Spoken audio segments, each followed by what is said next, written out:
Like share ज़रूर करें video पसंद आने पर, क्योंकि अच्छे विचार दूसरों तक पहुँचे तो बहुत ही अच्छा होता है।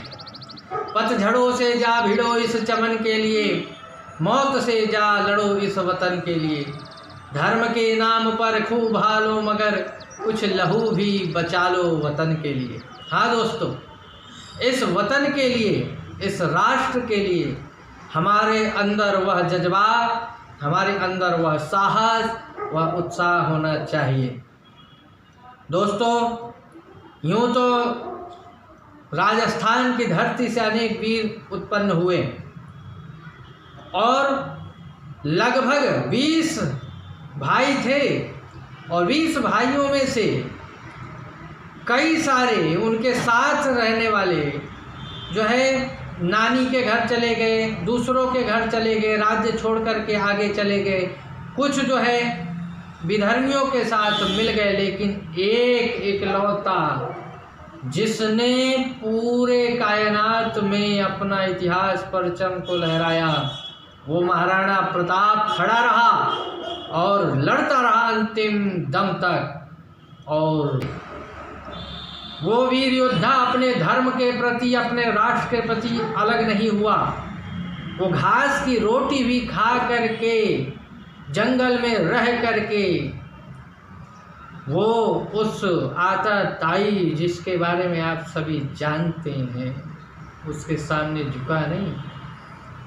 जिसके लिए लोगों ने कहा कि ये बहुत सारे मंदिर बनवाता है, बहुत सारे लोगों को सहूलियत देता है, सबको काबिलियत के साथ काम देता है। ध्यान रखिए, आपको एक पिंजरे में एक तोता जो है ना बंद होता हुआ दिखाई दिया होगा। उस सोने के पिंजरे में तोते को रख दिया जाए, उसे सोने के कटोरी में दाना दिया जाए, तो क्या वह तोता खुश है?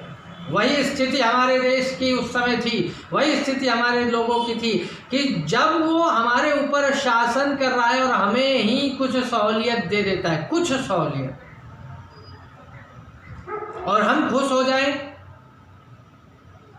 ऐसा नहीं था। महाराणा प्रताप ने सबको जवाब दिया। उसके भाले में, उसके पोशाक में वो वजन की आज का एक सामान्य व्यक्ति उठा नहीं सकता।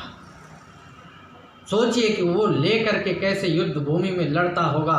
वो वीर योद्धा महाराणा प्रताप अकेले पूरे सेना के सामने खड़ा हो जाता है और पूरे आताताइयों विधर्मियों को तहस नहस करने का सामर्थ्य रखता है। ऐसे वीर बलिदानी को शत शत नमन करता हूँ। महाराणा प्रताप का नाम सुनते ही हमारे रोम रोम में वो जोश, उत्साह, वो उमंग के रोंगटे खड़े हो जाएं। अगर ऐसा नहीं होता है तो हम अपने भारत माता के पुत्र कहलाने का अधिकारी नहीं हैं। हमारे देश में वीर वीरांगनाओं का अपमान होता है, फिर भी हम सहन करते रहते हैं।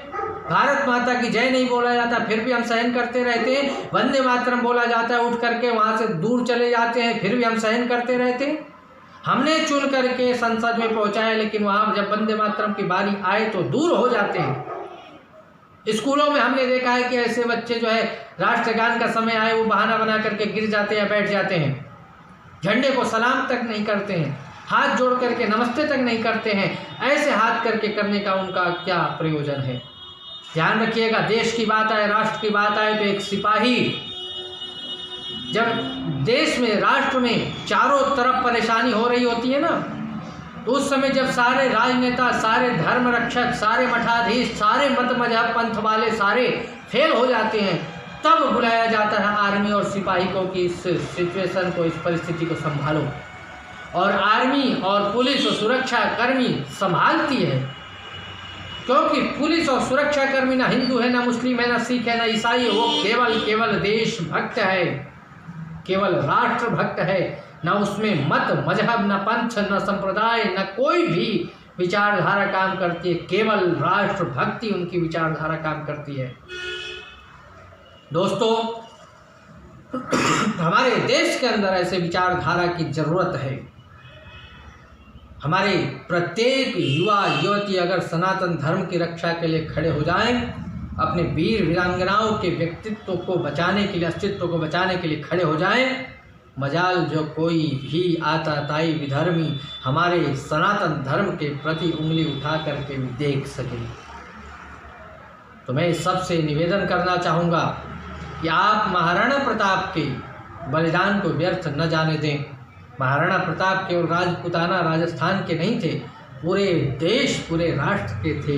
वो हमारे आदर्श हैं, उनके पद चिन्हों पर हमें चलना है, अपने देश को बचाना है, अपने राष्ट्र को बचाना है। आप सबने मेरे इस अंत तक मेरे इस वीडियो को देखा है, तो इसके लिए मैं आप सभी का धन्यवाद आभार करता हूं।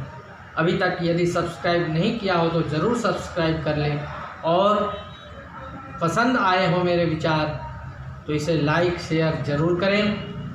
आगे के वीडियो के लिए आप बेल आइकन ज़रूर दबा लें। फिर मैं एक नए विषय को लेकर उपस्थित होऊंगा। तब तक के लिए नमस्कार।